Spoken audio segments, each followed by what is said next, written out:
षड्गुण ऐश्वर्य संपन्न जगदाधार भगवान पंढरीश परमात्मा मुक्त कैवल्य तेजोनिधी विश्वमाऊली ज्ञानोबाराय वैराग्य राग रसिक जगद्गुरु तुकोबाराय स्वानंद सुखदेवाशी सद्गुरु जोग महाराजांनी आदिशक्ती जगदंबा मुक्ताई माता यांच्या चरणी सेवा समर्पित करण्यासाठी म्हणून घेतलेला अभंग साधकांचे मायबाप योग्यांची माऊली ज्ञानी यांचे राज्य असणारे कैवल्य साम्राज्य चक्रवर्ती विश्वमाऊली ज्ञानोबारायांचा 5 चरणांचा आणि आपल्या सद्गुरु विषयीची अनन्यता प्रतिपादित करणारा अभंग सेवेसाठी विचारात घेतलाय. विठ्ठल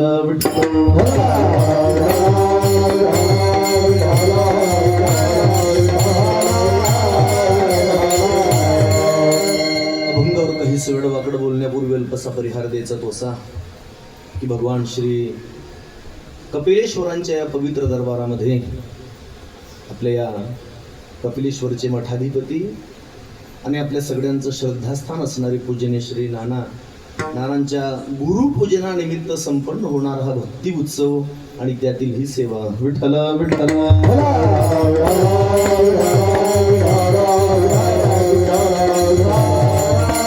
आणि त्या निमित्तानं नानावर प्रेम करणारी नानावर श्रद्धा असणारी उपस्थित सर्व संप्रदायातील अधिकारी व्यक्ती मी सगळ्यांचे चरणी विनम्र भावे अभिवादन करून सेवेला प्रारंभ करतो. विठ्ठल विठ्ठल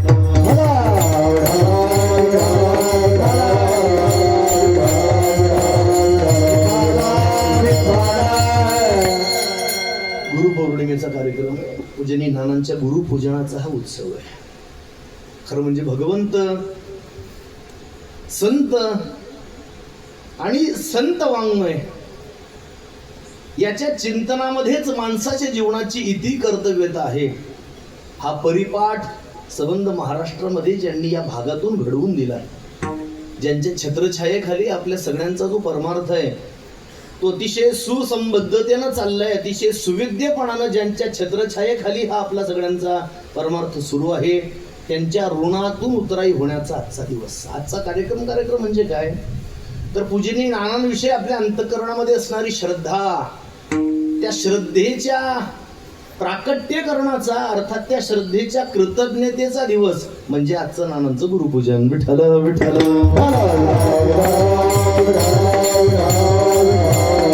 शास्त्रकार म्हणतात माणसाने कृतज्ञ असावं. एक कृतज्ञ आणि कृतज्ञाला विरुद्धार्थी शब्द आहे महाराज कृतघ्न. माणसाने जीवनामध्ये कृतघ्न असू नये, माणसाने होता आलं तर जीवनामध्ये कृतज्ञ असावं. ज्ञ जाणाती म्हणजे जाणणे आणि घ्न हंती म्हणजे विसरणे. केलेल्या उपकारांना जो विसरतो त्याला कृतघ्न म्हणतात आणि आपल्यावर ज्यांनी उपकार केले त्या उपकारांची जो जाणीव ठेवतो त्याला कृतज्ञ म्हणतात. आज उपस्थित एवढी जेवढी सगळी मंडळी आहे, आज दिवसभर तुकोबारांच्या भाषेत सांगायचं म्हटलं तर धार अखंडित आणि ओघ चाललेला नित्य. दिवसभर नानांच्या दर्शनासाठी या ठिकाणी ओघ चाललेलाच आहे.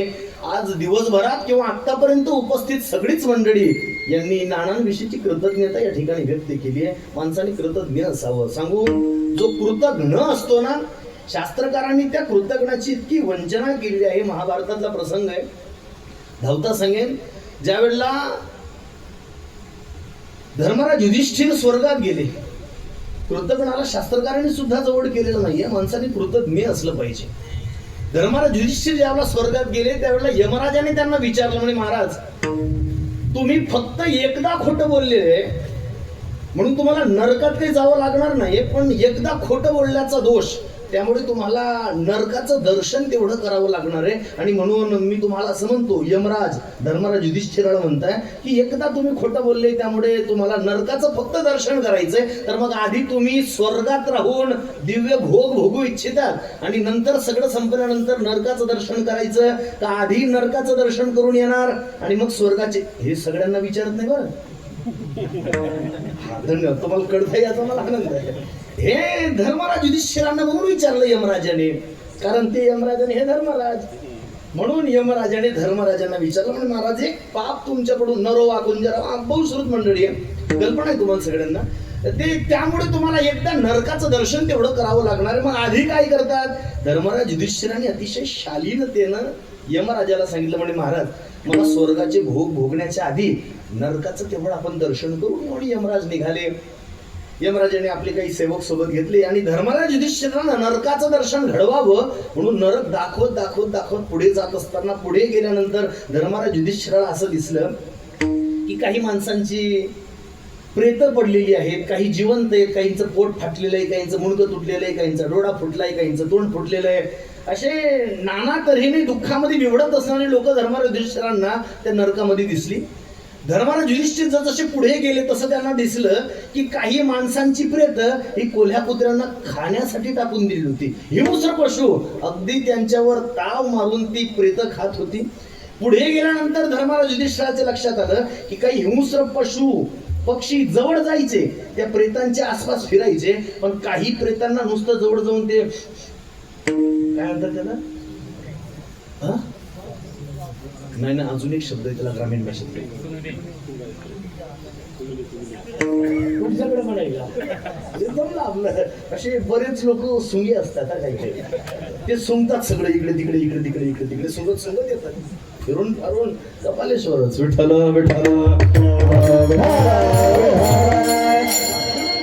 जायचं काय मजा नाही दुसरीकडे, त्यांना माहिती. पण ते सुंगायची सवय असते काही काही ना. गेले ते प्रेतांना सुंगायचे, त्यांचा वास घ्यायचे आणि त्यांना स्पर्श न करता न खाता निघून जायचे. वास्तविक मांस हे हिंस्र पशूंचं आवडतं खाद्य, कोल्ह्या कुत्र्यांचं आवडतं खाद्य आहे ना. काय मांस कोणाचं खाद्य आहे?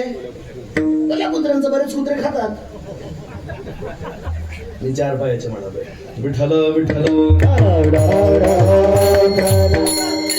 पण ते कुत्री सुंगायचे निघून जायचे, त्याला स्पर्श सुद्धा करत नव्हते. धर्मराज युधिष्ठिरांना आश्चर्य वाटलं आणि आश्चर्यपोटी त्यांनी यमराजाला विचारलं म्हणे महाराज हे हिंस्र पशु येत आहे, काही प्रेत खात आहे आणि बाकीच्या प्रेतांना ते स्पर्शही न करता त्यांचा केवळ वास घेऊन निघून जातं, त्याचं कारण काय? ऐका माझा मुद्दा इथे. धर्मराज युधिष्ठिराला यमराजाने सांगितलं महाराज हे हिंस्र पशूंचं खाद्य जरी असलं, आवडतं खाद्य जरी असलं, पण हे हिंस्र पशु यांना फक्त वास घेऊन इथून निघून जात आहे, त्यांच्या प्रेताला स्पर्श करत नाही. कारण विचारलं धर्मराजाने. त्यावेळेला यमराज सांगतात ही जी प्रेत ज्यांना हिंस्र पशु सुद्धा स्पर्श करत नाही ते सगळे कृतघ्न आहेत. कृतघ्न ऐकताय तुम्ही?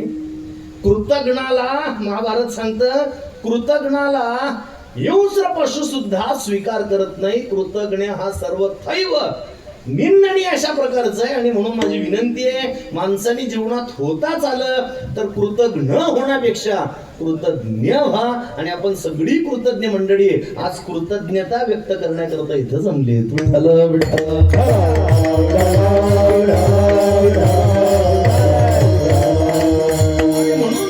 निष्ठेला तुमच्या त्या श्रद्धेला मी साष्टांग दंडवत करतो. पूजनी नानांचा गुरुपूजनाचा उत्सव आहे आणि त्यांच्या समोरच ही सगळी आपण बोलणार आहोत. काय असतं बा, शास्त्रकार असं म्हणतात गुरुची जी स्तुती असते, गुरुर्वै स्तुत्या प्रत्यक्षः, गुरुची स्तुती ही प्रत्यक्ष करायची असते. अपरोक्ष मित्र बांधव हा, मित्राची किंवा भावाची स्तुती ही त्याच्या पश्चात करायची असते. ऐका, गुरुची स्तुती ही त्याच्या समोर समोर करायची असते. ज्ञानोबारायांनी काय स्तुती केली हो गुरुची.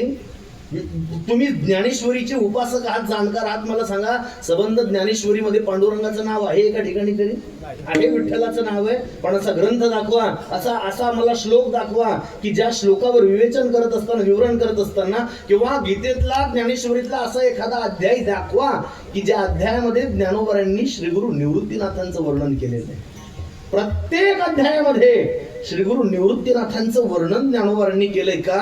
श्री गुरु निवृत्तीनाथ समोर बसले आणि शास्त्रकार म्हणतात प्रत्यक्ष गुरु वै स्तुत्या, गुरुची जी स्तुती असते ती त्याच्या प्रत्यक्ष करायची असते, त्याच्या समोर करायची असते. अपरोक्ष मित्र बांधव हा, मित्राची किंवा भावाची जी स्तुती असते ती त्याच्या अपरोक्ष म्हणजे त्याच्या पश्चात, त्याच्या पाठीमागे करायची असते.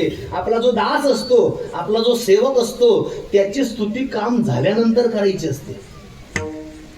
काम झाल्यानंतर स्तुती, कामाच्या आधी स्तुती करून गेली तर काम पूर्ण होत नाही. म्हणून दासाची जी स्तुती आहे, सेवकाची जी स्तुती आहे ती कामाच्या नंतर करायची असते. आणि शास्त्रकार असं म्हणतात की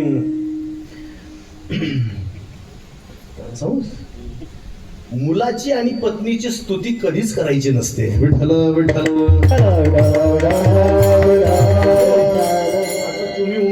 महाराजांकडून नंबर घेऊन माझ्याकडे मोर्चा आणू नका म्हणजे झालं. पण शास्त्रकार म्हणतात पत्नीची स्तुती कधीच करायची नसते. का करायची नसते त्याचंही कारण सांगू का? आता बघू नाना समोर बसले पण मला माफ करा नाना. पत्नीची स्तुती करायचीच नसते. का करायची नसते? अहो ती स्तुतीच्या पलीकडे गेलेली असते. पत्नीची पुढे स्तुती करता येईल आपल्या तोंडाने आणि म्हणून पत्नीची स्तुती करायची. ऐका ऐका त्याचं मूळ कारण असं आहे, पत्नीची आणि मुलाची स्तुती करायची नाही का? मूल आणि पत्नी हे माणसाचं स्वरूप असतं, ते माणसापासून अभिन्न अशा प्रकारे असतात आणि म्हणून त्यांची स्तुती करणं म्हणजे स्वतःची स्तुती करणं आणि आत्मस्तुतीचा दोष लागेल म्हणून पुत्राची आणि पत्नीची स्तुतीच करू नये. विठ्ठल विठ्ठल. बाकीचे 3 तुकडे सोडा पण मी पहिल्या तुकड्याला अजून धरू नये. प्रत्यक्ष गुरुवै स्तुत्य हा शास्त्रकार म्हणतात गुरुची जी स्तुती असते ती गुरुच्या अगदी समोर करायची असते, प्रत्यक्ष करायची असते आणि त्या अनुषंगाने आपण सगळ्यांनी हा गुरुपूजनाचा उत्सव नानांच्या समोरच या ठिकाणी केलाय. मी पूजनी नानांच्या चरणी विनम्र भावे अभिवादन करतो आणि सेवेला प्रारंभ. विठ्ठल विठ्ठल.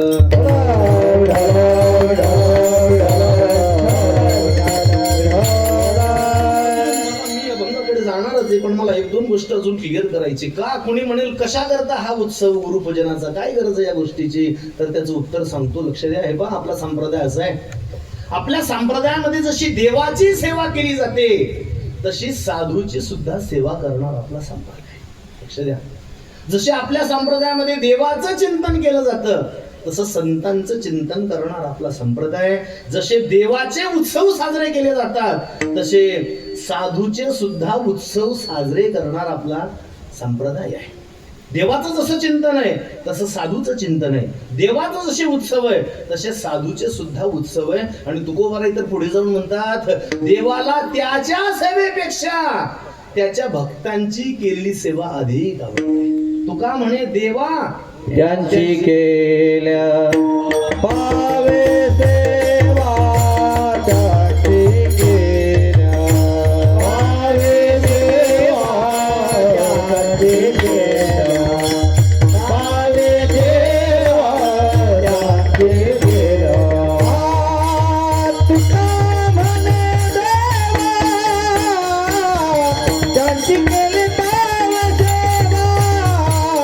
त्यांची केली पावे सेवा त्यांची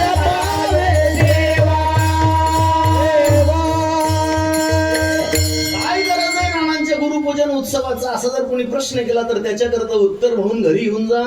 तुकोबाराय म्हणतात देवाला त्याच्या सेवेपेक्षा साधूची केलेली सेवा फार आवडते. तुका म्हणे संत सेवा हे जी देवा उत्तम. देवाला त्याच्या सेवेपेक्षा साधूची सेवा कशी आवडते?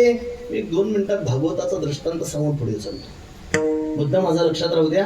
देवाला त्याच्या सेवेपेक्षा भगवत भक्तांची साधूची केलेली सेवा अधिक आवडते. श्रीमद भागवताच्या 7व स्कंदातला काहीतरी प्रसंग आहे. शुकदेव स्वामी महाराज परीक्षितींना सांगतात, राजन आसित गिरीवरो राजन त्रिकूट इति विश्रुतः. शुकमुनी म्हणतात राजन त्रिकूट नावाचं शिखर होतं. त्या त्रिकूट नावाच्या शिखरावर गजेंद्र नावाचा हत्ती राहत होता. कथा सगळ्यांना माहितीये, मी फक्त भाव सांगतो. गजेंद्र नावाचा हत्ती राहत होता. एकदा जलक्रीडा करण्याकरता तो सरोवरात गेला. एका नकराने अर्थात मगराने त्याचा पाय धरला आणि तुकोबाराय म्हणतात गजेंद्र तो हत्ती सहस्त्र वरुषे जडा माझी नकरे पिढीला.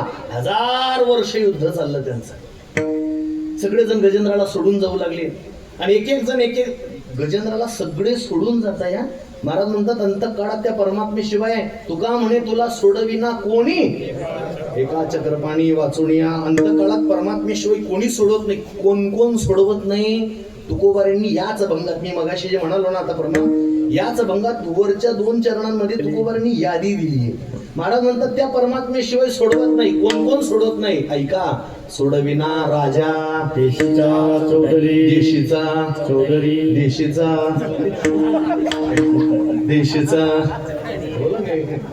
चौधरी. ऐका. ज्या वेळेला आपल्या हिंदुस्थानामध्ये हुकुमशाही होती अर्थात छत्रपती महाराजांची राजवट होती त्यावेळेला हिंदुस्थानामध्ये लोकांना काही पदव्या देण्यात आल्या. चौधरी, पाटील, देशमुख देशपांडे, कुलकर्णी, महाजन या पदवी आहेत. महाजन पदवी आहे. अण्णा महाजन पदवी आहे. महाजन कुणाला म्हणायचे? हुकुमशाहीमध्ये जर गावात भांडणं झाली, हुकुमशाहीत जर गावात भांडणं झाली तर भांडणं सोडवण्याचं काम ज्यांच्याकडे असायचं त्यांना महाजन म्हणायचे. ज्यांनी तुकोबारांचं ओवीबद्ध चरित्र लिहिलंय ते संत कवी महिपती महाराज ताहराबादकर. महिपती महाराज म्हणतात तुकोबारांकडे गावची महाजन की होती. महाराज महाजन होते. महाजन पदवी. पाटील पदवी. पाटील कोण? पाटील पाटील एका गावचा कारभार ज्यांच्याकडे असायचा त्यांना म्हणायचे पाटील. तशी चौधरी पदवी. आडनाव नाही हा, चौधरी पदवी. चौधरी कोण? चार चौघाल धरी, न्याय निवाडा करी, दॅट्स कॉल्ड चौधरी. महाराज हे सगळं लांबून सांगण्याचं कारण इतकंच आहे, भरत चौधरी आहे. विठ्ठल ऐका, महाराज म्हणतात शेट्याना चौधरी पांडे पण वाहे शिरी काणोबाराय म्हणतात. ना शेठ कामा येईल ना चौधरी कामा येईल. अंतकाळात उपयोगाला एकच चौधरी. चौधरी गोमटा, पांडुरंग एकच गोमटा आहे.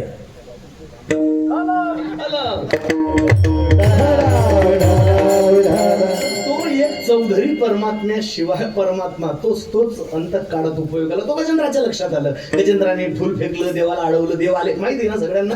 भगवान परमात्मा आले आणि आल्यानंतर भगवंताने आपल्या सुदर्शनाच्या साह्याने त्या नकराचा अर्थात मगराचा उद्धार केला. मगराचा भगवंताने उद्धार केला. हे शब्द महाराज परीक्षितींनी ऐकले आणि शुकमुनींकडे त्यांनी शंका व्यक्त केली. महाराज परीक्षिती शुकदेव स्वामींना म्हणाले गुरुजी एक अडचण आहे हो, जरा विचारू. शुकमुनी म्हटले विचारा की. महाराज परीक्षितींनी शुकदेव स्वामींना विचारलं. म्हणे गुरुजी भगवान परमात्म्याला कोणी बोलावलं होतं? बोलत जा. आम्ही एका ठिकाणी असंच म्हणालो बोलत जा बोलत जा. लोक म्हणे तुम्हाला कशा करता बोलवलंय? मला बोलण्याकरताच बोलवलंय, पण मला वन वे ट्रॅफिक आवडत नाही. बोला. आणि तुम्ही बोललात की कीर्तन लवकर संपणार आहे, घरी जायचंय ना लवकर, मग बोला पटपट. देव शुकमुनींनी महाराज परीक्षितांना विचारलं म्हणजे गुरुजी देवाला कोणी बोलावलं होतं? गजेंद्राने. संकटात कोण होतं? गजेंद्र. धावा कोणी केला? गजेंद्राने. अडवलं कोणी? गजेंद्राने. नामचिंतन कोणी केलं? गजेंद्राने. फुल कोणी फेकलं? गजेंद्राने. बरं देव आले कुणा करता आणि उद्धार कुणाचा केला? हे बरं आहे का? म्हणजे आले कुणा करता? बोलावलं कोणी? बोलावलं गजेंद्राने. आणि उद्धार कुणाचा केला? नकराचा.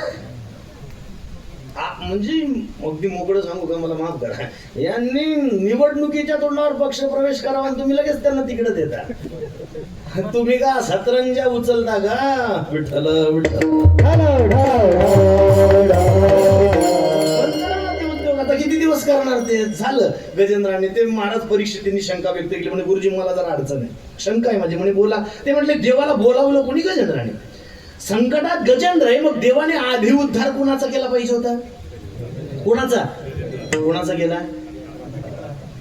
कुणाचा केला? तुम्हाला तरी पटतंय ना? आधी उद्धार. नंतर जाता जाता नकराचा उद्धार केला असता. महाराज परीक्षिती म्हटले आपलं धुमत नसतं, मी शंका निर्माणच केली नसती.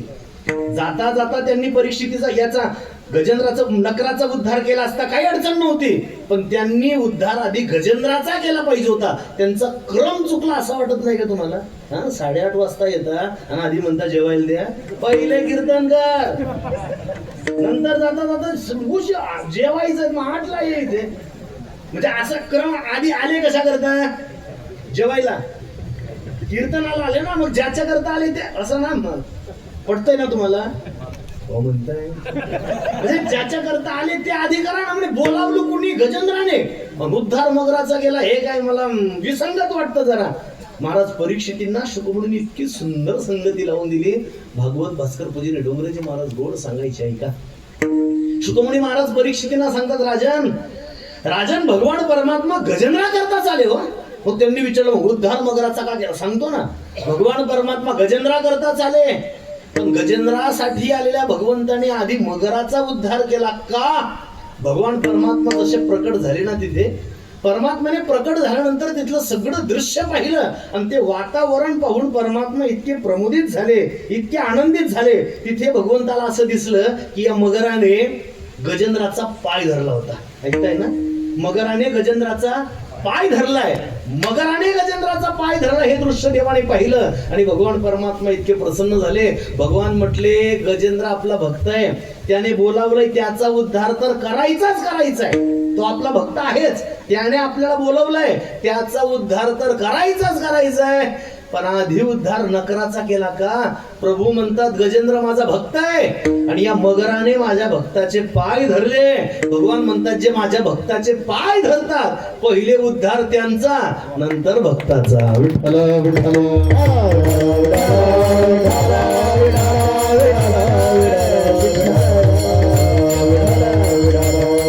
देवाला त्याच्या सेवेपेक्षा साधूची किरडी सेवा. काय ज्ञानोबरांची भाषा आहे. माऊली 12व्या अध्यायात म्हणतात तेही प्राणा परवते आवडती मज निरुते कोण, जे भक्त चरित्राते प्रशंसिती.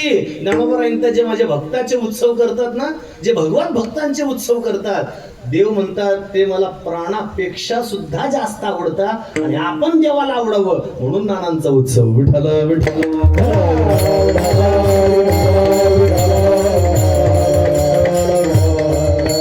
लक्षात आलं. अगदी ग्रामीण भाषेतल्या दृष्टांत लक्षात आणून देऊ का तुमच्या?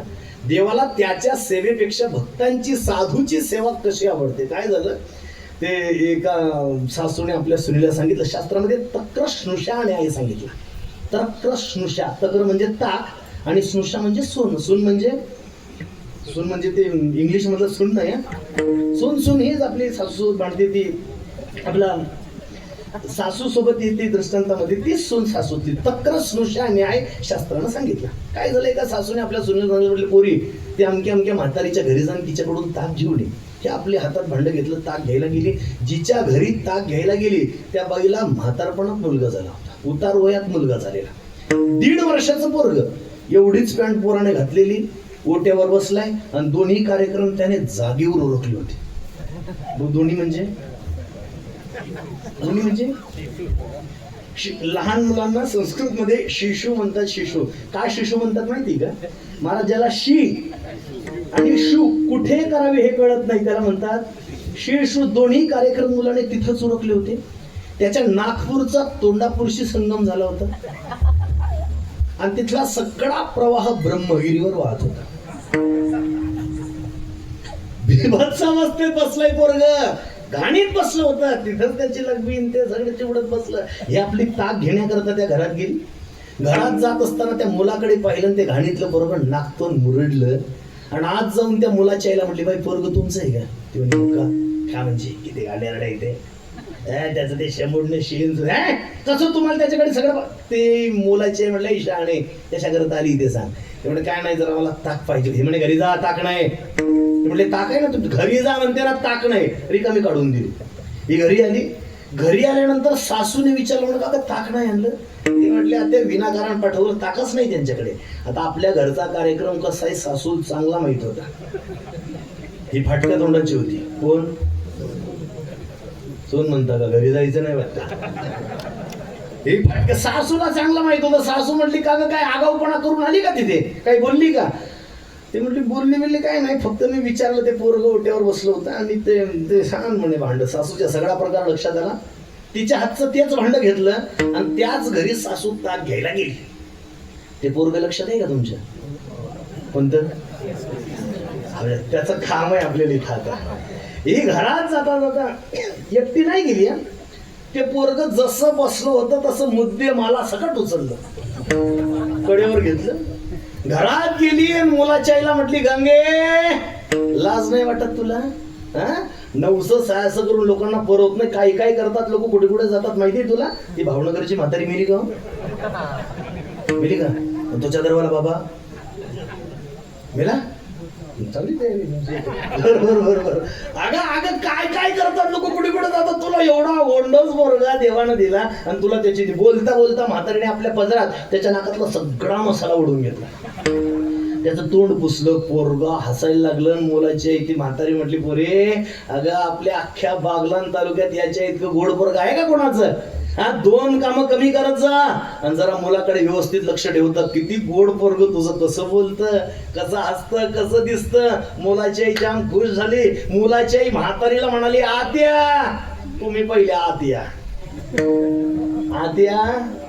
आत घेतली खुर्चीवर बसवली आणि बोला काय काम काढलं कशा करता आल्या. म्हातारी म्हणली काय नाही मला कढी करायची ताक पाहिजे. ही म्हणे बसा मी चहा ठेवते आणि तुम्ही जाताना दही घेऊन जा. संपला दृष्टांत. बोला सून काय करायला आली होती. सून रहे होणं सून काय करायला आली होती. सून ताक घ्यायला आली होती पण शिव्या खात घरी गेली. सासू ताकच घ्यायला आली होती पण चहा पिऊन दही घेऊन गेली. का कशामुळे हे अहो सुनेनं मुलाला शिव्या घातल्या आईला खपलं काय. सुनेनं मुलाला शिव्या दिल्या आईला सहन झाला नाही. सासूने काय केलं सासून आईला शिव्या दिल्या पण मुलाचं कौतुक केलं ना. मुलाचं कौतुक केलं काही खुशच होते. तसे तुम्ही जर पंढरीला गेलात तर पांडुरंगाला लाख शिव्या द्या. म्हणजे एकदम उघड देऊ नका. गेले तुम्ही पंढरपूरला तर पांडुरंगाला लाख शिव्या द्या पण पांडुरंगाला जे भक्त आवडतात त्यांची स्तुती केली की देव प्रसन्न होतो. म्हणून हा कार्यक्रम.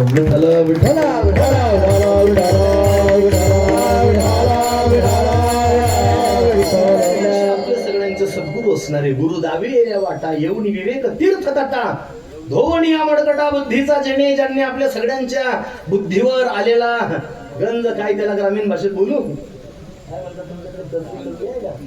सगळी ज्यांनी काढून टाकली. जो गंज ज्यांनी बुद्धीवरचा काढून टाकलाय आणि सुवेद्य अशा प्रकारचा परमार्थाचा मार्ग ज्यांनी आपल्याला दाखवलाय ते आपल्या सगळ्यांचे सद्गुरू असणारे पूजनीय नानांविषयीच ज्ञानोबारांच्या शब्दांमध्ये काहीतरी बोलता यावं म्हणून ज्ञानोबारांचा हा भंग सेवेत आपण विचारात घेतलाय. पाऊण तास आपल्याकडे शिल्लक आहे आणि पाऊण तासात सगळं पाहून घ्यायचंय.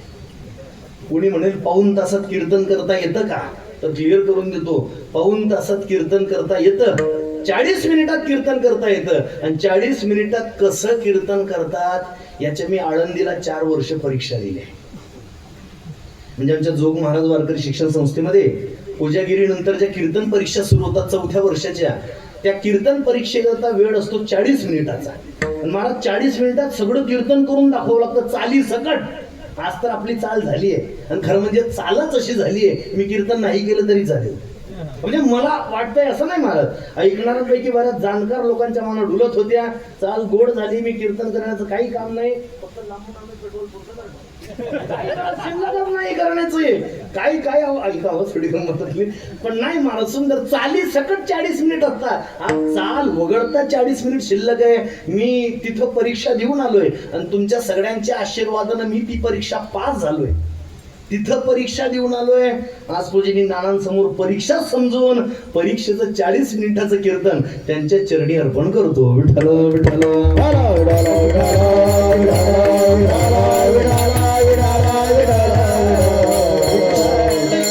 या भंगतून सद्गुरूंविषयी आपल्या अंतःकरणामध्ये असणारी निष्ठा ती प्रतिपादित करताय. ऐका हे बा जो खरा भगवत भक्त असतो ना मी खरा म्हणालो या जो खरा भगवत भक्त असतो त्याच्या अंतःकरणामध्ये नेहमी एकच विचार चालू असतो की भगवान परमात्म्याने आपल्यावर प्रसन्न झालं पाहिजे. खरं म्हणजे परमार्थामध्ये अशा काही जोड्या ठरले जशा व्यवहारामध्ये जोड्या आहेत तशा परमार्थातल्या काही जोड्या ठरलेल्या आहेत. व्यवहारातल्या जोड्या आहेत. जो सेवक असतो त्या सेवकाच्या अंतःकरणात महाराज नेहमी एकच विचार चालतो की आपल्या मालकाने आपल्यावर प्रसन्न राहिलं पाहिजे. जी पतिव्रता माऊली असते तिच्या अंतःकरणात नेहमी एक विचार असतो की आपल्या मालकाने आपल्यावर नेहमी प्रसन्न राहिलं पाहिजे. जो सत्शिष्य असतो त्या सत्शिष्याच्या अंतःकरणात नेहमी एकच विचार चालतो आपल्या गुरु महाराजांनी आपल्यावर नेहमी प्रसन्न राहिलं पाहिजे. तसा जो खरा भगवत भक्त असतो त्याच्या अंतःकरणात नेहमी एक विचार असतो की भगवान परमात्म्याने आपल्यावर प्रसन्न राहिलं पाहिजे. परमात्म्याची प्रसन्नता प्राप्त करून घेण्याकरता त्याच्या जीवनात सारखा खटाटोप चालू असतो. त्याच्या जीवनातली जेवढी काही खटाटोप आहे तो सगळा परमात्म्याच्या प्रसन्नतेकरता. का परमात्म्याला प्रसन्न करून घ्यावं आणि परमात्म्याला प्रसन्न करून भवसागर तरुण पलीकडे जावं. कारण भवसागर तरुण पलीकडे जाणं महाराज म्हणतात स्वसामर्थ्याने जवळजवळ अशक्य अशा प्रकारची गोष्ट आहे. ऐका स्वतःच्या सामर्थ्याने भवसागर तरुण पलीकडे जाणं ज्ञानोबारांतात अशक्य प्राय अशा प्रकारची गोष्ट आहे. तुमची आपली गोष्ट सोडा आपण पुढे त्याचं चिंतन करणार आहे. पण सांगतो तुकोबारांतात करिता विचार तो हा दृढ संसार ब्रह्मादिका पार नुल्लंघवे सामर्थ्य. हा भवसागर इतका दुस्तर आहे, हा भवसागर इतका कठीण आहे की ब्रह्मादिक देवांना सुद्धा स्वसामर्थ्याने तो पलीकडे जाता येत नाही. माऊली म्हणतात त्या भवसागर तरुण जाण्यामध्ये गंमत आहे. येथ एक नवलावो.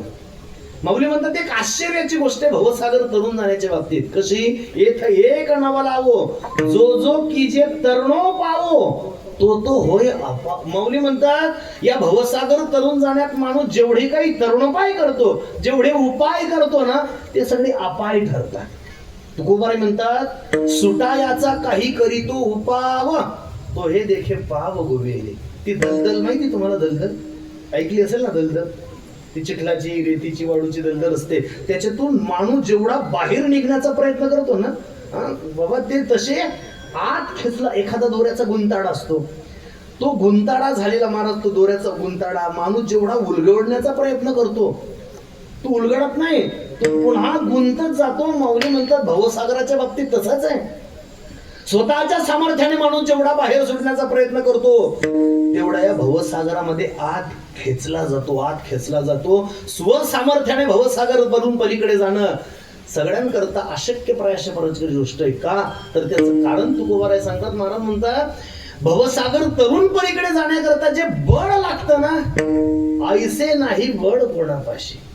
भवसागर तरुण पलीकडे जाण्याकरता जी शक्ती लागते, जी ताकद लागते, जे बळ लागतं, ते बळ कुणाकडे नाहीये. तुकोबाराने विचारलं महाराज का हो असं कोणतं बळ लागतं भवसागर तरुण पलीकडे जाण्याकरता? तुकोबारांचा स्वतःच्या सामर्थ्याने जर भवसागर तरुण पलीकडे जायचं असेल तर विवेकासहित वैराग्याचं बळ पाहिजे. विवेकासहित वैराग्याचे बळ धगधगीत ज्वाड अग्नी जैसा. महाराज म्हणतात भवसागर तरुण पलीकडे स्वसामर्थ्याने, स्वतःच्या सामर्थ्याने भवसागर तरुण पलीकडे जाण्याकरता विवेकाचं बळ लागतं. विवेकाचं. विवेक विवेक विवेक म्हणजे विवेक नावाचा मुलगा नाही. महाराज विवेक कशाला म्हणतात? विचारसागरानं सांगितलेली व्याख्या जशीची तशी तुमच्या समोर मांडतो. अतिशय सोपी व्याख्या विवेकाची विचारसागरानं सांगितली. विवेक विवेक म्हणजे काय? भगवान परमात्मा अविनाशी आहे. लक्ष द्या, परमात्मा अविनाशी आहे. परमात्म्याला सोडून संपूर्ण जग विनाशी आहे असा मनाचा ठाम निश्चय करून. कसा? कसा? मी आता सांगितलं तसा. भगवान परमात्मा अविनाशी आहे आणि परमात्म्याला सोडून संपूर्ण जग विनाशी आहे असा मनाचा ठाम निश्चय करून परमात्म्याच्या प्राप्ती करता जगातल्या सगळ्या गोष्टींचा त्याग करणं त्याला म्हणतात. परमात्म्याच्या प्राप्ती करता सगळ्या गोष्टींचा त्याग करणं याचं नाव विवेक आहे. सगळ्यांची माफी मागून मी एक प्रश्न विचारणार आहे. विचारू? हो की नाही? कोणाला राग येणार नाही? नक्की? मला सुखरूप घरी जाऊ द्या. म्हणजे तसं असेल तर विचारतो. बोलू? तेव्हा परमात्म्याच्या प्राप्ती करता सगळ्या गोष्टींचा त्याग करणं याचं नाव विवेक आहे. सगळ्यांची माफी मागून प्रश्न आहे माझा, मला माफ करा. मी तुमची माफ काढण्याकरता इथं आलेलो नाहीये, पण तरी सगळ्यांची माफी मागून प्रश्न आहे. जर परमात्म्याच्या प्राप्ती करता सगळ्या गोष्टी त्याग करणं याचं नाव विवेक असेल तर माझा प्रश्न आहे, मला सांगा आपला परमात्म्याच्या प्राप्ती करता सगळ्या गोष्टींचा त्याग चाललाय का सगळ्या गोष्टी मिळवण्याकरता? बोला ना. विवेक विवेक नाही हो महाराज. परमात्म्याकरता सगळ्या गोष्टींचा त्याग करावा लागतो, याला विवेक म्हणतात. तुम्ही त्या वृंदावनामध्ये फार मोठे अधिकारी सत्पुरुष होऊन गेले. रूप गोस्वामी नाव त्यांचं. भिक्षेला जायचे मधुकरीला. तसं तर सर्वस्व सोडून आले होते. यमुनेच्या काठावर राहायचे. भगवान शालिग्रामाची पूजा करायची. भिक्षा आणायची. आई तर बनवलेलं आणत नव्हते, भाजी भाकरी आणत नव्हते, मधुकरी आणत नव्हते. कोरडा शिधा आणायचे, पीठ आणायचे, यमुनेच्या पाण्यामध्ये भिजवायचे, त्याच्या छोट्या छोट्या भाकरी करायच्या, विस्तवावर शेकायच्या, भगवान शालिग्रामाला द्यायचं. कोणी रस्त्याने अतिथी जात असेल, वाटसरू जात असेल त्याला द्यायचं. राहिलेलं आपण खायचं आणि अखंड प्रभू चिंतन करायचं. असं दिनक्रम रूप गोस्वामी महाराजांचा होता. भिक्षेला गेले एक दिवशी गावात. एका आजीबाईने त्यांना भिक्षा दिली. त्या भिक्षेत त्यांनी जे पीठ वाढलं त्या पिठामध्ये मिठाचे खडे होते. पूर्वी जाड मीठ टाकायचे पिठात. त्या मावशीने जाड मीठ, त्या आजीबाईने जाड मीठ पिठात टाकलं होतं. आले, ते पीठ भिजवलं त्यांनी, भाकरी केल्या, भगवान शालिग्रामाला नैवेद्य दिला, देव जेवायचे त्यांच्यासोबत. रोज कोरड्या भाकरी असायच्या, ऐका, रोज देवाला कोरड्या भाकरी असायच्या, पण आज मीठ त्या भाकरीत लागलं, थोडी खारचट लागली भाकर आणि देवाच्या तोंडाला जरा चव आली. दुसऱ्या दिवशी रूप गोस्वामी महाराजांनी ते मधुकरीचं पात्र उचललं आणि महाराज निघाले जायला. जसे झोपडीच्या बाहेर जाणार तसं झोपडीतून आवाज आला, रूप. रूप गोस्वामी महाराजांनी इकडे तिकडे पाहिलं, कोणी दिसेना. पुन्हा आवाज आला, रूप, अरे मी बोलतोय. साक्षात भगवान शालिग्राम बोलत होते. रूप गोस्वामी महाराज पुढे गेले, हात जोडले आणि हात जोडून भगवान शालिग्रामांना विचारलं, बोला देवा ना, देवा बोला ना, काय हवंय. भगवान शालिग्राम म्हणाले, रूप काय नाही रे, मधुकरीला चाललायस ना. रूप गोस्वामी महाराज म्हटले, देवा जावं लागेल हो. आमचे आजीगुरु मामासाहेब म्हणायचे, जरी झाला संन्याशी माध्यान्नाशी तोंडवाशी. मामासाहेब म्हणायचे, संन्याशी जरी झाला तरी 11 वाजता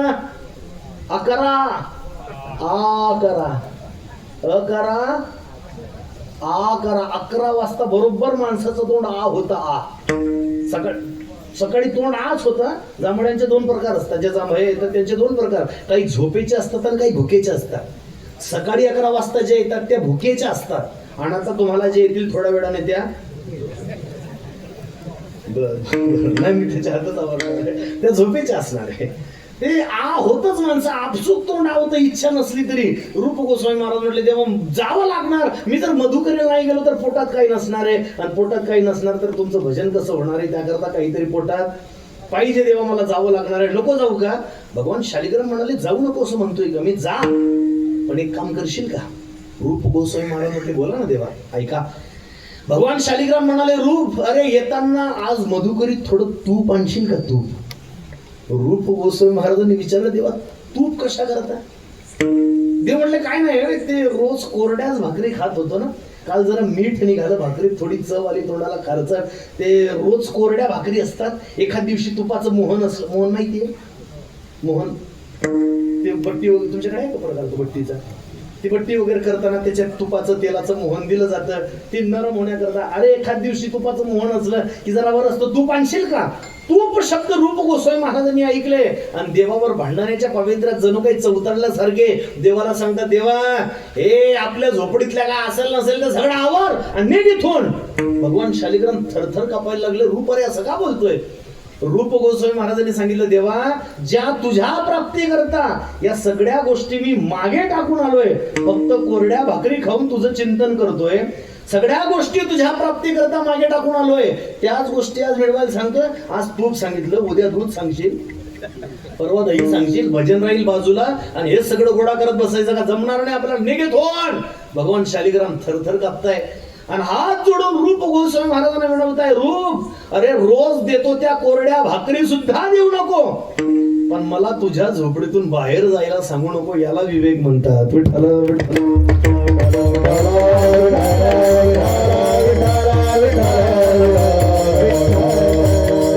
प्राप्ती करता सगळ्या गोष्टींचा त्याग करणं, याचं ना विवेक आहे. विवेक. तुम्हाला राग येणार नसेल तर अजून सांगतो पुढचं. काय ते ब्रह्मचैतन्य गोंदवलेकर महाराजांचं नाव ऐकलंय तुम्ही. सातारा जिल्ह्यामध्ये मान तालुक्यामध्ये गोंदवले नावाचं गाव, फार मोठे अधिकारी सत्पुरुष होऊन गेले. हिमालयाच्या उंचीचा नामधारक महात्मा होता. त्यांचं नामचिंतन काहीतरी अमृतधारा असं एक पुस्तक आहे. 365 दिवसांचे त्यांनी भगवत भक्तांना केलेली. मोठे अधिकारी सत्पुरुष होते गोंदवलेकर महाराज. म्हणतात गोंदवलेकर महाराज एकदा मी विवेक कशाला म्हणतात त्याच्याकरता सांगतोय. गोंदवलेकर महाराज काशीला जाण्याकरता निघाले. जुना काळ, बैलगाडीमध्ये सगळं सामान भरलं. गोंदवलेकर महाराजांच्या मातोश्री सुद्धा जाण्याकरता निघाल्या. परत कधी येतील काय, पूर्वी जाणं अप्रूप असायचं. मला आठवतं आमच्या लहानपणी नाना ज्या वेळेला पंढरपूरला कोणी जायचं ना, सगळं गाव त्यांना सोडायला निघायचं. आता जाऊनही येतात लोक. ते परत आल्यावर कळ तोबा गर्दी त्यांना भेटण्याकरता. ते गोपीचंदन द्यायचे, खडा, बुक्याची पुडी, थोडा प्रसाद, तो काळा गंडा, काय राहिलं नाही आता. काय पूर्वी दळणवळणाची फारशी साधनं नव्हती आणि त्यामुळे हे सगळं लोकांना जरा कौतुकासारखं वाटायचं. गोंदवलेकर महाराज कधी परत येतील काही माहित नव्हतं. बैलगाडीत सगळं सामान भरलं, त्यांच्या मातोश्री जाण्याकरता निघाल्या. त्यांचा मोठा चिरेबंदी वाडा होता. गोंदवलेकर महाराजांनी त्या वाड्याच्या राखणीसाठी एक माणूस ठेवला. पण गोंदवलेकर महाराजांची आई जाता जाता त्या गडी माणसाला सांगायचे, वाड्याकडे नीट लक्ष ठेव बरं. अधून मधून झाडून घ्यायचं, अधून मधून पुसून घ्यायचं, ते जाडे वगैरे काढायचे, कोणाला आत येऊ द्यायचं नाही, तू बाहेर जायचं नाही, वाड्याकडे लक्ष, वाडा वाडा वाडा. गोंदवलेकर महाराज म्हटले आई चालली, बोला ना, आवाज चालली पंढरपूर, आई चालली काशीला आणि जीव गुतलाय वाड्यात. गोंदवलेकर महाराज म्हटले आई अगं ते आज आपल्याला काही काशीला जायचं नाही, आपण उद्या जाऊ. आईने विचारलं का रे? नाही म्हटले आई आज काही मुहूर्त नाहीये चांगला, आपण उद्या जाऊ. ठीक आहे.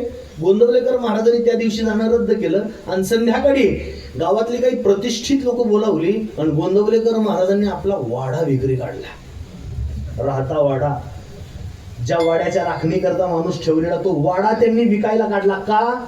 आईचा जीव गुंतलाय ना. मग वाड काय ते म्हणतात ना, नार हे का ना बजेगी, वाडाच राहणार नाही तर आईचा जीव गुंतेल कशात. त्यांनी वाडा विकला आणि गोंदवलेकर महाराज काशीला गेले. तुम्ही विपर्यास करत नसाल आणि कोणाला जर म्हणजे तुम्ही गैरसमज करून घेत नसाल तर मी पुढचं वाक्य बोलतो आता, मला माफ करा, मला खरंच सुखरूप घरी जायचंय. म्हणजे विपर्यास कोणी करू नका माझ्या पुढच्या बोलण्याचा. गोंदवलेकर महाराज वाडा विकून काशीला गेले. ऐकताय? गोंदवलेकर महाराज वाडा विकून काशीला गेले. काहींनी काशीला जाऊन वाडे बांधले. विठ्ठल विठ्ठल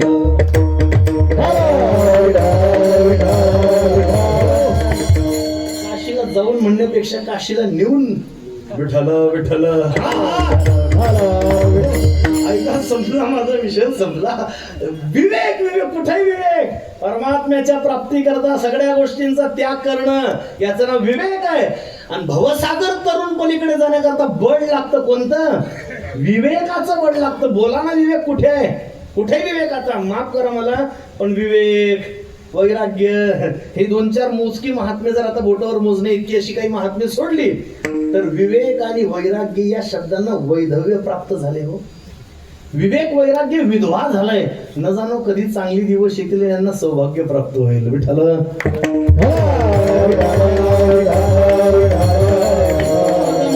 भवसागर तरुण पलीकडे स्वतःच्या सामर्थ्याने जायचं असेल तर विवेकाचं बळ लागतं, वैराग्याचं बळ लागतं. आणि विवेक वैराग्य आता कोणाजवळ नसल्या कारणाने भवसागर तरुण जाण्याचा पहिला मार्ग जवळ जवळ सगळ्यांकरता बंद आहे. काही साधक ज्यांनी भवसागर तरुण जाण्याची, ही संसार सागर तरुण जाण्याची सगळी काही जी साधनं असतील ती सगळी साधनं अवलंबून पाहिली, पण त्यांना काही स्वसामर्थ्याने भवसागर तरुण जाणं शक्य होईना. विश्वमाऊली ज्ञानोबारांजवळ गेली आणि ज्ञानोबारांच्या चरणी मस्तक विनम्र केलं आणि ज्ञानोबारांना प्रश्न केला, माऊली माऊली आम्ही भवसागर तरुण पलीकडे जाण्याकरता, अर्थात आम्ही तरण्याकरता अनेक अशा प्रकारची साधनं जीवनामध्ये अवलंबून पाहिली, पण आम्ही काही भवसागर हा संसार सागर स्वसामर्थ्याने तरुण पलीकडे गेलेलो नाहीये. आम्हाला भवसागर तरुण पलीकडे जायचंय. मग भवसागर तरुण पलीकडे नेण्याचं एखादं साधन तुम्ही आम्हाला सांगा. विश्वमाऊली ज्ञानोबारांनी त्या साधकांना विचारलं, का रे तुम्ही भवसागर तरुण जाण्याकरता कोणकोणत्या साधनांचा अवलंब केला? काहींनी सांगितलं आम्ही विवेकानं गेलो, आम्ही वैराग्यानं जाण्याचा प्रयत्न केला. कुणी म्हणायचे आम्ही जपानं गेलो, कुणी म्हणायचे तपानं गेलो, कुणी म्हणतं समाधीनं गेलो. सगळी साधनं सांगितली, पण सद्गुरु हे साधन कुणाच्याच यादीमध्ये ज्ञानोबारांना दिसलं नाही. सरते शेवटी ज्ञानोबारा त्या साधकांना सांगतात, बाबा तुम्ही सगळी साधनं माझ्या समोर मांडली, मान्य, अवलंबूनही पाहिली, सगळं मान्य, पण भवसागर तरुण पलीकडे जर जायचं असेल तर भवसागर तारून नेणारे फक्त सद्गुरू आहेत आणि त्या सद्गुरू शिवाय भवसागर कुणी तारून नेऊ शकत नाही. ज्ञानोबाराई त्याचा अनुवाद करतात अभंग. सद्गुरु वाचोने संसारी तारक, सद्गुरु वाचोने संसारी तारक, सद्गुरु वाचोने संसारी तारक, सद्गुरु वाचोने संसारी तारक, सद्गुरु वाचोने संसारी तारक, सद्गुरु वाचोने संसारी तारक, सद्गुरु वाचोने संसारी तारक, सद्गुरु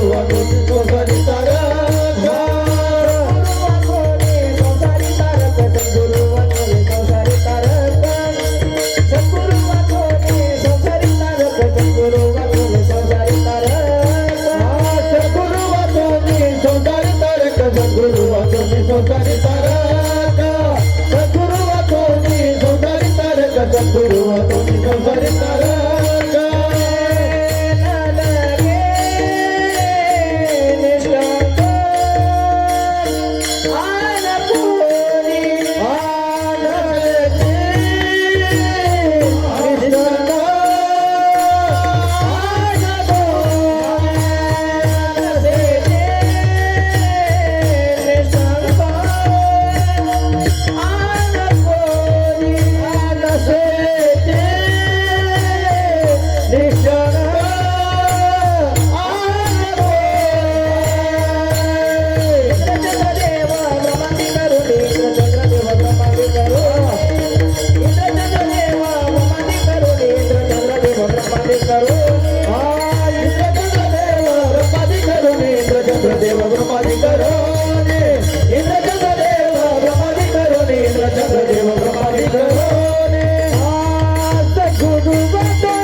त्या साधकाने विचारलं, माऊली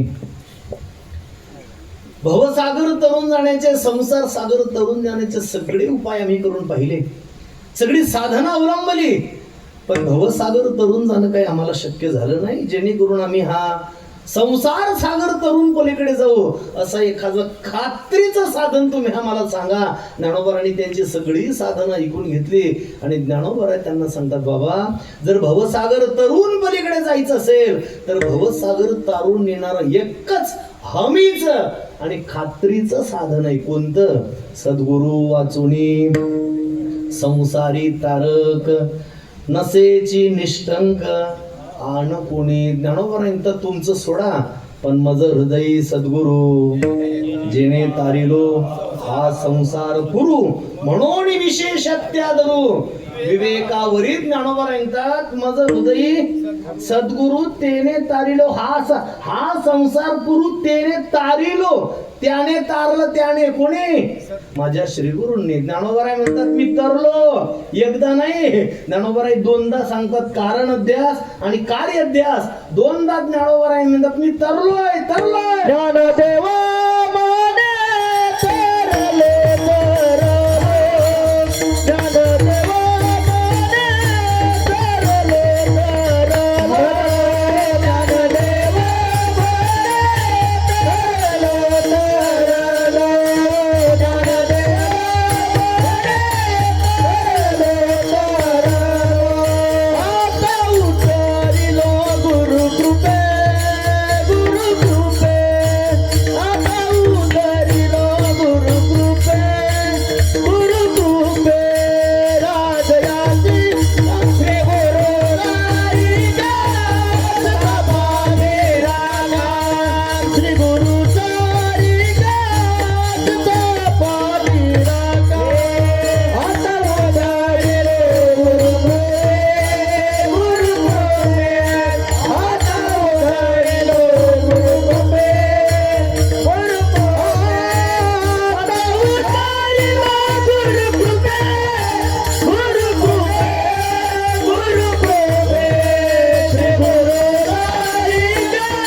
तेने तारिलो हा संसार पुरू.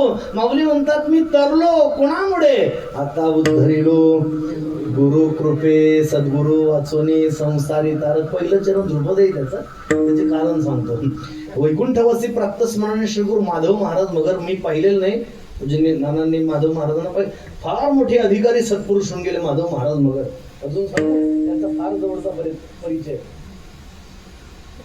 महाराष्ट्राच्या भूमीत गाथा मंदिराची निर्मिती व्हावी ही संकल्पना पूजनीय माधव महाराज मगरांची. त्यांची संकल्पना होती महाराष्ट्रात गाथा मंदिर निर्माण व्हावं. पूजनीय पांडुरंग महाराज घोलेबाबांनी त्याला मूर्त अशा प्रकारचं स्वरूप दिलं, पण संकल्पना होती माधव महाराज मगरांची. अजून त्यांचा स्वपरिचय सांगतो. गाथा नवनीत नावाचा ग्रंथ त्यांनी दिला. अतिशय सगळ्यांनी म्हणजे उभा असल्याने तर ठेवावाच ठेवावा, असा सगळ्यांनी संग्रही ठेवावा, असं सुंदर गाथा नवनीत नावाचा ग्रंथ त्यांनी संप्रदाय दिला. परभणी जिल्ह्यामध्ये मोतीराम महाराज फडा संस्थान आहे, त्या फडा संस्थानशी महाराज त्या फडावरचे होते महाराज, पण संस्थेचे विद्यार्थी, आणि त्यांनी ते अधिकार सगळे फडा संस्थानला होते.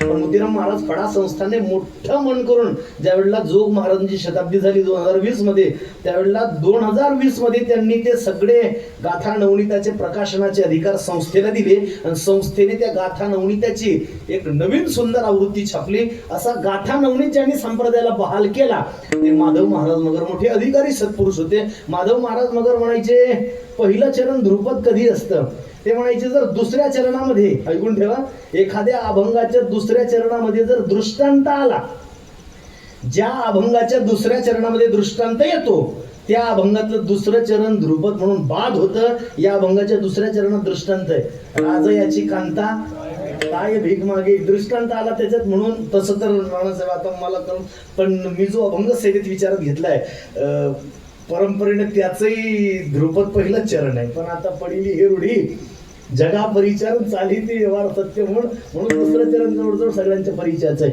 अजून एक अभंगाचा विषय निघाला म्हणून सांगून ठेवतो, आणि तुम्ही सगळी जाणकार माणसं आहे, म्हणजे नानांच्या तालमीत तयार झालेली, म्हणजे सगळे आज महाराष्ट्रात असा माणूस नाही ज्याला नानांचं नाव माहित नाही, आणि ज्याला नानांचं नाव माहित नाही तो माणूस नाही. म्हणजे ज्यांना कळलं त्यांना धन्यवाद, बाकीचे हाल थांबा.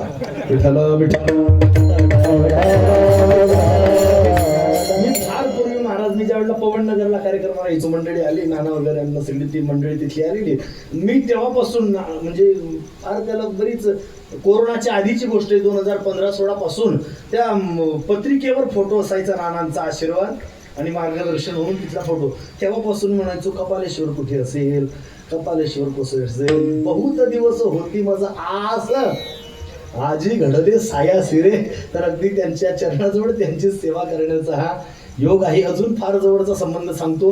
मी तर तसा जोग महाराज संस्थेचा विद्यार्थी जरी असलो, पण आमच्या घरामध्ये जी परंपरा आहे, वैकुंठवासी प्रातस्मरण झेंडूजी महाराज बेडीकर, ते बेडीकर परंपरेतील, झेंडूजी महाराज परंपरेतील एका ओजस्वी परंपरेचा तेजस्वी हिरा, उद्या ज्यांची पुण्यतिथी आहे, वैकुंठवासी प्रातस्मरणीय वारकरी अलंकार श्री गुरु जगन्नाथ महाराज अंजाडेकर, पूजनीय नानांची कीर्तन आमच्या पंढरपूर संस्थानला कायम असतात. या अधिक मासात नानांची सेवा त्या ठिकाणी होती. जगन्नाथ महाराज अंजाडेकर असे साधू होते, ते वर्षातून 9.5 महिने पायी चालायचे. वर्षभरातल्या सगळ्या वाऱ्या, आळंदी पंढरी जाणे, आळंदी जाणे येणे, आषाढी कार्तिकी पंढरी जाणे येणे, पैठण जाणे येणे, त्र्यंबक जाणे येणे, मुक्ताई जाणे येणे, सगळे त्यांचे 9.5 महिने पायी चालायचे. राहिलेल्या 2.5 महिन्यामध्ये मग ते गावाकडचे मुक्काम साधायचे. त्याच्यातच त्यांचे जे गुरु होते, आळंदीला चाकण चौकात ज्यांच्या नावे धर्मशाळा आहे, तोताराम महाराज गाडेगावकर, खानदेशवाडा ज्यांच्या नावाने आहे, ते तोताराम महाराज गाडेगावकर यांनी 1928 साली जगन्नाथ महाराजांना जो अनुग्रह दिला तो दासाच्या घरात दिला. आमच्या घरात जगन्नाथ महाराजांना जो अनुग्रह दिला, आणि त्याच्यामुळे संस्थांची फार, उद्या बाबांची पुण्यतिथी आहे, तिथूनच चालून उद्या बाबांच्या पुण्यतिथीचा कालाच दासाकडे असतो. मी महाराजांना म्हणालो, तर नानांचे आणि आमच्या संस्थांपासून फार जुने संबंध जरी असले, पण त्यांच्या चरणी त्यांच्या समोर सेवेचा हा पहिला योग. विठ्ठल विठ्ठल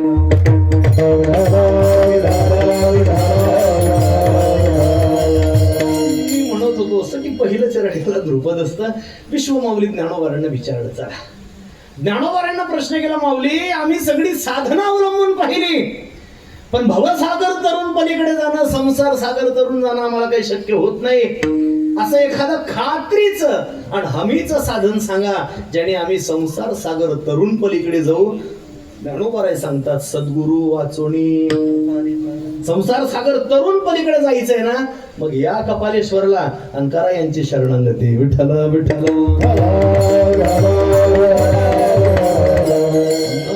निष्ठंगा, निश्चयाने, निष्ठंग शब्दाचा अर्थ निश्चयाने. ज्ञानोबा म्हणतात निश्चयाने सांगतो, सद्गुरु शिवाय भवसागर तारून पलीकडे नेण्याची क्षमता कुठल्या साधनात नाही. माऊली म्हणतात, लोकांनी अनेक साधनं करून पाहिली. श्रीमद भगवद्गीतेचा 7वा अध्याय 14वा श्लोक, दैवी हेशा गुणमयी मम माया दुरत्यया मामे वये प्रपद्यन्ते माया मेतांतरंती. ते ज्ञानोबा म्हणतात, बरीच लोक एक स्वयंबुद्धीच्या बाही रिगाले तयाची शुद्धीची नाही एकी जाणीवेच्या डोही गर्वेची गिळले. ज्ञानोबरांचा स्वतःच्या सामर्थ्याने भवसागर तरुण पलीकडे जाण्याचा अनेकांनी मार्ग केला, पण ते आशे बुडाले तयाचा मुडना मार्ग लागला तो लाग येथून. या ज्ञानोबरांचा ते आशे बुडाले. स्वसामर्थ्याने भवसागर तरुण पलीकडे जाण्याकरता या भवसागरामध्ये अनेकांनी उड्या मारल्या, निघाले, पण माऊली म्हणतात ते आशे बुडाले. त्यांचा मिस कॉलही नाही, त्यांचा मेसेजही नाही. बरं आपण इकडून करावं तर ते रेंज मध्येही नाही.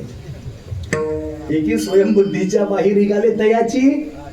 तयाची शुद्धीची नाही, त्यांची शुद्धी नाही म्हणजे ते नेटवर्कच्या बाहेर गेले.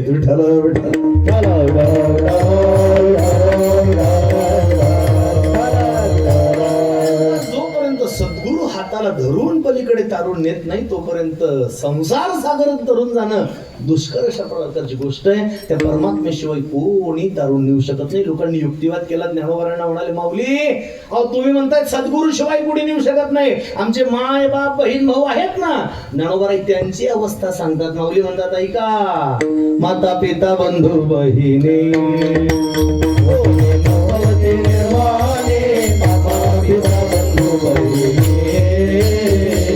माता पिता बंधू बहिणी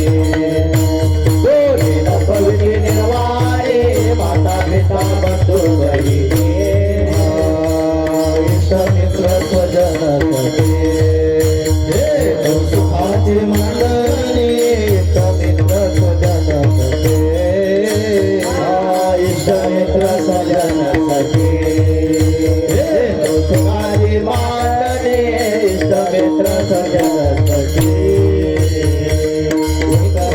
दुःख होती कुंभकार एकलामी दुःख होती,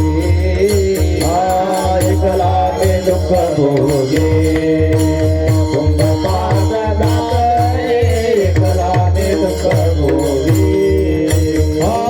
तेथे कोणी सोडविना, तेथे कोणी सोडविना, एका सद्गुरु वाचून, एका सद्गुरु वाचून धर्मरामे बरू महिमा, देवा भरवून बेकारी, सदैवाचा धर्मरामे सदैवाचा, देवा भरवून बेकारी, सदैवाचा.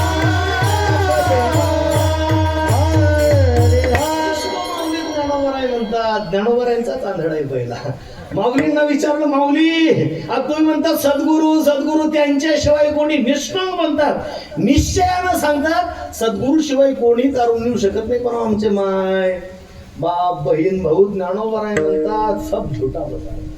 माता पिता बंधू बहिणी कोणी नपवती निर्वाणी, इष्ट मित्र स्वजन सखे हेतो सुखाची मांडणी, एकला मी दुःख भोगी कुंभपाक जाचरी, तेथे कोणी सोडविना, एका सद्गुरु वाचुनी संसारी तारक नसेची निष्कंक. संसारामध्ये घालणारे भरपूर आहेत, त्याच्यातून बाहेर काढणारे फार मोजके. घालणारे भरपूर आहेत. जीवावन्न आहे ना केकवारीची. अण्णा लग्नाला किती वर्ष झाले असते अंदाजे सांगा. लग्नाला 70 वर्ष झाली असतील ना. आता काय वय आहे तुमचं? उगाच अण्णा ओळखीचे म्हणून त्यांना विचार वय आता काय तुमचं? नाही तुमचं वय विचारलं मी. 76. 6व्या वर्ष लग्न झालं. नाही म्हणजे वय 76 वर्ष. 60व्या वर्ष झालं सर. पूर्वी जरा लवकर लग्न व्हायचे ना. 16-17 वर्षाचे असतात. जाऊ दे आपण थोडा राऊंड फिगर धरू आपण 50. निळपा बरोबर 50 वर्ष लग्नाला झाली असतील. आज टिकवारीचीच पंगत होती ना महाप्रसाद सगळा तुमच्या गावचा होता समजा. 50 वर्ष तुमच्या लग्नात झाली असतील. तुम्हाला आठवतं का लग्नाला किती लोक होती तुमच्या? तरी अंदाजे 100-200 400 लोक होती. बरोबर 400 लोक तुमच्या लग्नात होती. बरं मला माफ करा, एवढा तुमचा संसार झाला. एखाद्या वेळेला तर खटकलं असेलच. म्हणजे होतं असं. संसार आहे, भांडण लागल्यावर आवाज येतोच. एखाद्या वेळेला 400 लोक तुमच्या लग्नाला होती. तुमचं एखाद्या वेळेला आईसोबत भांडण झालंच असेल. आई म्हणजे आमच्या मातोश्री. त्यांच्यासोबत एखाद्या वेळेला भांडण झालं असेल, ते भांडण झाल्यानंतर सोडवायला किती लोक आले? संसारात घालायला किती आले होते? 400. काढायला घालायलाच लोक येतात संसारात, काढणारे फक्त एकच असतात. तुमचे आपले काढणारे एकच आहे, नाना विठ्ठल घालणारे खूप येतो संसारात, पण संसार सागरातून बाहेर काढणारे मात्र एक असतात, ते म्हणजे सद्गुरु ज्ञानोबारायांचा. संपलाय हा, पुढचा अभंग सुटल्याच जमा म्हणून समजा. मी एक चरण सोडणार आहे आणि 4 चरण सोडणार आहे, म्हणजे संपलाय. हे बा, ज्या वेळेला उमेश महाराजांचं आमचं कार्यक्रमाच्या आमंत्रणा संदर्भात बोलणं झालं, त्यावेळेला असं आमचं काही ठरलेलं नव्हतं की अभंग पूर्ण सोडवावा लागेल. महाराज ठरलंय नाही, म्हणजे मी ठरवून आलेलो नाही आणि ठरवूनही आलेलो नाही. विठ्ठल विठ्ठल अगदी मी 5-10 मिनिटात अजून 8 तास घेतो आता फक्त आणि थांबतो. ज्ञानोबारांचा कोणी नाही सोडवते, फक्त सोडवणारे सद्गुरु आहेत. सद्गुरु वाचुनी काय करतात सद्गुरु? येऊनी गुरुनाथे माथा ठेविला करू, अज्ञान तिमिर गेले शुद्ध मार्ग साचारू, गरजत चाली आलो त्याला अज्ञान अंधारू, आणि एका जनार्दनी माझा श्री गुरु उदारू, इथं धर्म जागो गुरु महिमा.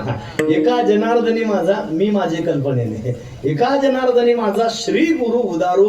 ज्ञानोबारायांचा एकच उदार आहे भवसागर तारून नेण्यामध्ये, ते म्हणजे सद्गुरु आहे. माऊली म्हणतात त्यांची शरणांगती करा, आणि त्यांची शरणांगती केली की ते भवसागर तारून नेल्याशिवाय राहणार नाही. म्हणून सद्गुरु वाचोनी संसारी तारक नसेची निष्ठंकान कोणी. लोक म्हटले महाराज नाही माता पिता, पण हे देव लोक मोठी मोठी देवांची नावं सांगितली. ज्ञानोबारांनी विचारलं तुमच्या यादीत कोण कोण आहे? ते म्हणे मोठे मोठे देव आहेत. म्हणे मग कोण कोण आहे? कोण कोण? ते म्हणे इंद्र, चंद्र, ब्रह्म, हे सगळे मोठे मोठे आहे. ते ज्ञानोबारांनी ते मोठे आहे, पण ते त्यांचं रेकॉर्ड काय एवढं, म्हणजे मोठ्या लोकांचं रेकॉर्ड काय एवढं पाहिजे तसं चांगलं नसतं. ते मोठे आहेत ज्ञानोबारांतले, नाही असं नाही, पण त्यांचं काय रेकॉर्ड चांगलं काय? कोणाचं रेकॉर्ड मला माफ करा, पण कोणाचं रेकॉर्ड चांगलं याच्यातलं सांगा. इंद्राचं चांगलं आहे? इंद्राचं रेकॉर्ड चांगलं आहे का? काय इंद्रा पडली कशानं पडली ते सांगू का? महाराज म्हणतात ते इंद्राला भग पडली. ते म्हणे महाराज चंद्राचं ठीक आहे, पण चंद्राला डाग आहे, डाग चंद्राला. ज्ञानोबारांतात इंद्राचं सांगू नका. चंद्र एक म्हणे ब्रह्मदेव, ज्ञानोबारांतात ब्रह्मदेव ठीक आहे, पण ब्रह्मा वेदार्थाचा गोवा कन्याभिलाष, वेदार्थाचा गोवा कन्याभिलाष, वेदार्थाचा गोवा कन्याभिलाष, वेदार्थाचा गोवा कन्याभिलाष. वेदे आई ऐसे सांगितले, वेदे आई ऐसे सांगितले, वेदे आई ऐसे सांगितले. काही त्यांचं सांगू नका बाबा, कोण तारून नेणार नाही. इंद्र चंद्र देव ब्रह्मादी करोनी संशयाची श्रेणी, ते संशयात गुंतलेले, ते बाकीच्यांचा संशय काय दूर करतील. बरं मी तुम्हाला एवढं सद्गुरू सांगतोय. माऊली म्हणाले तुम्ही तरी दुसऱ्यांची यादी माझ्याजवळ जाहीर करताय, म्हणजे तुम्ही काय सद्गुरूला कमी समजता का? ज्ञानोबारांचा सद्गुरू म्हणजे काय? उघडे परब्रह्म, सद्गुरूची मूर्ती पुरविती आरती शिष्याची. ज्ञानोबारांचा सद्गुरू हे साक्षात परब्रह्म आहे. गुरुर् ब्रह्मा गुरुर्देव गुरु साक्षात परब्रह्म, उघडे परब्रह्म. सद्गुरूची मूर्ती करतात काय? पुरविती आरती शिष्याची. लोक म्हटली माऊली पण तुम्ही म्हणताय सद्गुरू, काही लोक त्यांची निंदा करतात ना, काही लोक त्यांची निंदा करतात. माऊली म्हणतात जी निंदा करतात त्यांचा रेकॉर्ड तपासलाय का तुम्ही? निंदा करणारे कोण आहे? निंदा सद्गुरूची निंदा करतात, पण कोण आहे निंदा करणारे? वंचना करीती. कोण करीती? दुष्ट नष्ट. ज्ञानोबा म्हणतात वंचना करीती जन दुष्ट नष्ट. दुष्ट आणि नष्ट. दुष्ट म्हणजे जे दुराचरणामध्ये तत्पर झालेले आहेत, ऐका, जे दुर्वर्तन करतात, जे दुराचरणामध्ये तत्पर झालेले असतात त्यांना म्हणतात दुष्ट. आणि दुराचरण करत करत करत करत जे मुक्कामाला पोहोचलेले असतात ते नष्ट. विठ्ठल विठ्ठल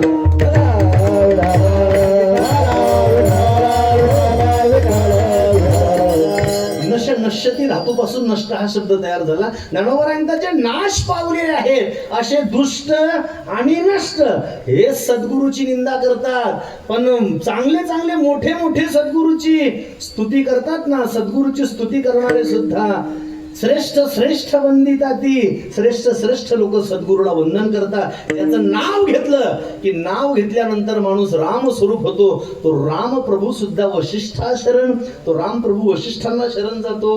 भगवान कृष्ण कन्हैया ते सुद्धा संदीपनी ऋषींना शरण गेलेच ना. त्यांनी संदीपनी ऋषींच्या चरणावर जाऊन आपलं मस्तक टेकवलंच ना. ज्ञानोबा म्हणतात हे पहा दुष्ट जे आहेत वंचना करणारे जे आहेत ते दुष्ट आहेत. आणि माणसाने आदर्श दुष्टाचा घ्यावा का श्रेष्ठाचा घ्यावा?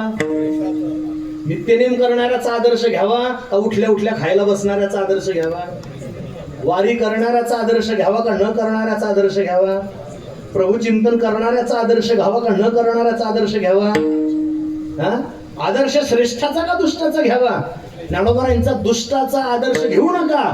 मुख्य श्रेष्ठ श्रेष्ठ सद्गुरूला वंदिता ती सद्गुरूला श्रेष्ठ श्रेष्ठ वंदन करतात. त्यांचा तुम्ही आदर्श घ्या. लोक म्हणे माऊली बाकीचं सोडा, पण तुम्ही हे त्यांचे दास झाले, वशिष्ठाचे दास झाले राम, संदीपनींचे दास झाले भगवान श्रीकृष्ण, हे सगळं आम्हाला मान्य आहे. ते सगळं सोडा. फक्त 5 मिनिट बाकी. तुम्ही आम्हाला सांगा तुम्ही कुणाचे दास झालात? ज्ञानोबा म्हणतात मी ज्यांचा आतापासून वर्णन करतोय त्या श्री गुरूंचा मी दास आहे. मला दुसरं एकही साधन माहिती नाही असा अभिप्राय ज्ञानोबा मांडतात अभंगाच्या शेवटच्या. ज्ञानदेव मन श्री गुरु ज्ञानदेव मन श्री गुरु श्री गुरु ज्ञानदेव मन श्री गुरु ज्ञानदेव मन श्री गुरु ज्ञानदेव मन श्री गुरु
ज्ञानोबारांना विचारलं, संपले, थांबणारे मी 2-5 मिनिटात.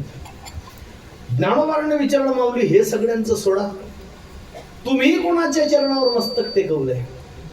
भवसागर तरुण पलीकडे जाण्याकरता तुम्ही कोणाचा आश्रय घेतला, कोणाचे दास झाला?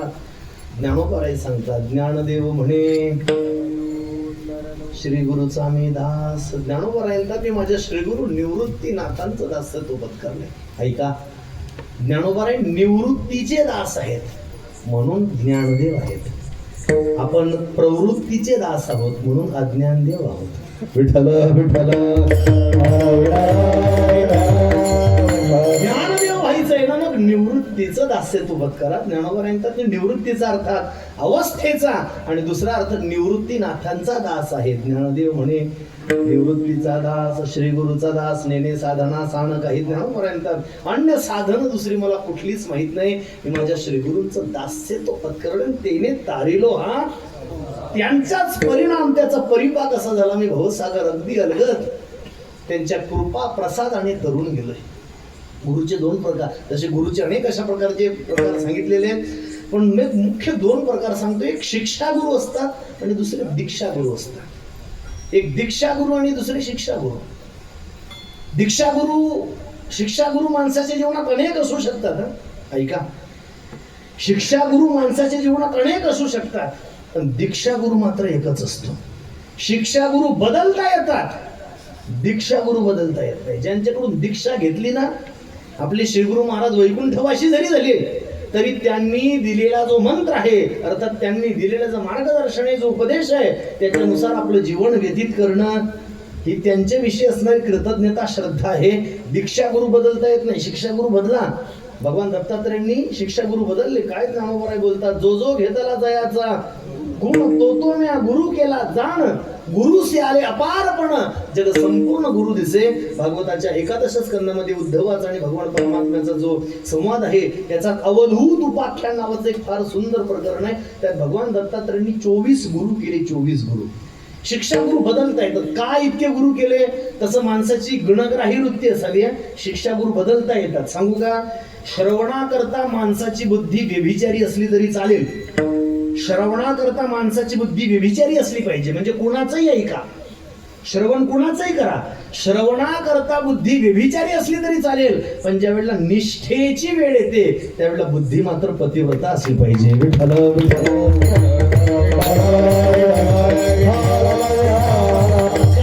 जो चांगला गुण घेऊ वाटला तो आपला, जो जो घेतला जयाचा गुण तो म्या गुरु केला. ज्याच्यातला जो चांगला गुण घ्यावा वाटला तो आपला शिक्षा गुरु झाला. शिक्षा गुरु. गुरु अनेक करता येतात. भगवान दत्तात्रयांनी 24 केले. काय सांगतात भगवान दत्तात्रय? भगवान दत्तात्रय आपल्याला हे शिकवतात की जगात प्रत्येकामध्ये काही ना काही चांगलं असतं. जगात प्रत्येकात चांगलं असतं, पण त्याच्यातला तो चांगला गुण आपल्याला दिसावा याच्याकरता आपण नजर जरा सूक्ष्म केली पाहिजे, बारीक नजर केली पाहिजे. जोपर्यंत नजर सूक्ष्म करत नाही ना तोपर्यंत आपल्याला कशातलं चांगलं दिसत नाही. मला माफ करा, आपल्या नजरा स्थूल झाल्या हो. आपल्या नजरा स्थूल झाल्या त्याच्यामुळे आपल्याला कशातच चांगलं दिसत नाही.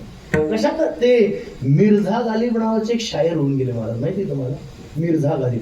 फार छोटं वाक्य आहे त्यांचं. ते म्हणायचे, उम्रभर गालिब यही भूल करता रहा, उम्रभर गालिब यही भूल करता रहा, धूल चेहरे पे थी आईना साफ करता रहा. आपलं तेच चाललंय.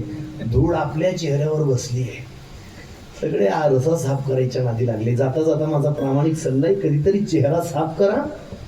आरसा साफ करण्याची गरज शिल्लक राहणार नाही.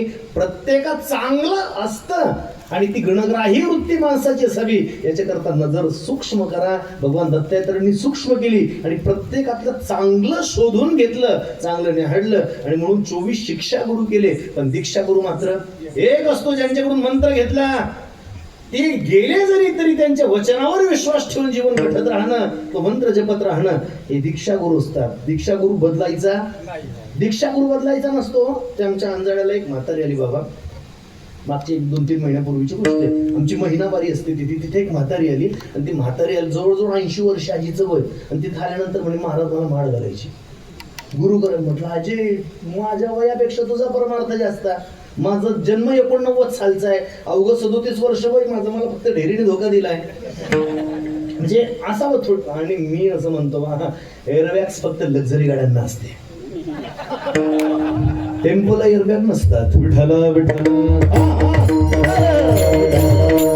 थोडं पाहिजे, जसं वाजवणारा बोटात तकधाप, वाजवणारा बोटात, गाणारा ओठात, कीर्तनकार पोटात. विठ्ठल आजी आली 80 वर्षाची. म्हटलं आजी तू आजपर्यंत गुरुच केला नाही. आजी म्हटलं असं कसा केला नाही, मी ज्या वेळेला 20 वर्षाची होते ना आमच्या वडिलांसोबत काशीला गेली होती. म्हटलं मग ते म्हणजे काशीला एका साधूच्या दर्शनाला गेली, आवडलं मला त्यांचं, आणि मी त्या साधूकडून अनुग्रह घेतला. म्हटलं मग आजी म्हणायची काय नाही, पत्र व्यवहार असायचा, 2-4 महिन्यात पत्र यायचं, इकडनं मी पाठवायची खुशाली करता. एक दिवशी पत्र आलं 4-6 वर्षांनी की तुमचे श्रीगुरु महाराज गेले. म्हटलं मग आजी म्हटली मग नंतर माझं लग्न झालं. लग्न झाल्यानंतर आम्ही दोघं जण एकदा प्रयागराजला गेलो कुंभात. म्हटलं मग आजी म्हणे कुंभामध्ये मी एका साधूला गुरु केलं. म्हटलं मग आजी म्हणे त्यांचाही 4-6 वर्षांनी निरोप आला की गुरु महाराज. म्हटलं मग म्हणे आजी म्हणे मी मागे काही 15-20 वर्षापूर्वी पंढरपूरला गेले. म्हटलं मग म्हणे मी वाढवंटात कीर्तन ऐकलं कार्तिकी वारीत. म्हटलं मग नाही म्हणे कीर्तन ऐकलं, मला उपरती झाली, माळ घातली, गुरुदीक्षा घेतली. म्हटलं मग काय नाही म्हणे मंत्र जप करत होती, तोपर्यंत फोनचं ते सगळं सुरू झालेलं, आणि एक दिवशी आश्रमातून फोन आला की तुमचे गुरु महाराज. म्हटलं मग नाही म्हणे आता तुझं कीर्तन ऐकलं, आणि असं वाटलं की तुझ्या हातून. म्हटलं अजय मला अजून बरेच कीर्तन करायची आहेत. गंमत सोडा, ऐका. पण दीक्षा गुरु बदलायचा नसतो. शिक्षा गुरु भलेही बदला, पण दीक्षा गुरु मात्र जीवनामध्ये एकच असतो. आणि सांगू का, बस समारोपाचं वाक्य सांगतो आणि थांबतो. मरायचंच असेल ना, चांगल्या डॉक्टरच्या हातून मरा. मारायचंच आहे, पण चांगल्या डॉक्टरच्या हातून मरा. हिंदीमध्ये एक म्हण आहे, पाणी पिना और गुरु करना. चांगल्या सत्पुरुषाच्या, जिथं आपण आलोय चांगल्या सत्पुरुषाच्या चरणी आपलं जीवन व्यतीत करावं. दादू पिंजारी नावाचे मोठे भगवत भक्त आपल्या संप्रदायामध्ये होऊन गेले. ते दादू पिंजारींकडे एक कोतवाल गेला त्या परिसरातला. तो कोतवाल तिथे गेल्यानंतर त्याला दादू पिंजारी नाव ऐकलं होतं, आणि दादू पिंजारी जवळ गेल्यानंतर ते म्हणे का मला दादू महाराजांना भेटायचंय. दादू महाराज स्वतः झाडत होते. दादू महाराजांना भेटायचं म्हटल्यानंतर दादू महाराज म्हटले अरे मीच दादू आहे. त्याला असा राग आला महाराज, त्याने खणखण दादू महाराजांच्या कानात लगावली. दादू महाराज काहीच बोलले नाही. तो म्हटला का रे तू झाडणारा इथं आश्रमातून स्वतःला दादू महाराज म्हणतो. त्याला वेगळ्या अपेक्षा असतात. महाराज म्हटलं की मोठं काहीतरी असावं, ते दाढी बिडी काही असतं ना म्हणतात.